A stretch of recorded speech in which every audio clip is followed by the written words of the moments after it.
A1 global news के साथ मैं हूं तरीम खान। खबर शामिल करते हैं सऊदी अरब से। हमारे नुमाइंदे जाहिद महमूद की रिपोर्ट के मुताबिक पिछले साल की तरह इस साल में भी सऊदी अरब के शहर शरूरा में क्रिकेट का टूर्नामेंट किया गया, जिसमें 11 टीमों ने हिस्सा लिया, जिसमें पोटीहार क्लब शरूरा कामयाब हुई। सऊदी अरब के शहर शरूरा में 2012 से इस टूर्नामेंट का आगाज किया गया था और 2012 से 2023 तक पोटीहार क्लब शरूरा कामयाब हो चुकी है। ये टूर्नामेंट उमैर शाह राहत खान की स्पॉन्सरशिप में ऑर्गेनाइज किया गया। उमैर शाह और राहत खान इस टूर्नामेंट के स्पॉन्सर थे और बहुत ही अच्छा टूर्नामेंट उन्होंने मुनक्किद किया।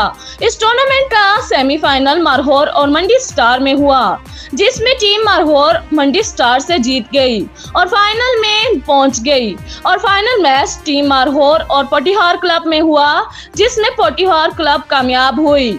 पोटीहार क्लब की टीम के कैप्टन राजा बिलाल और मास खान, मंसूर मसूद, शेराज खान और हमजा खान, काशिफ वाजिद मसूद, फारिज मसूद, शकील मसूद और उस्मान उर्फ मना पिंडी वाले शामिल थे।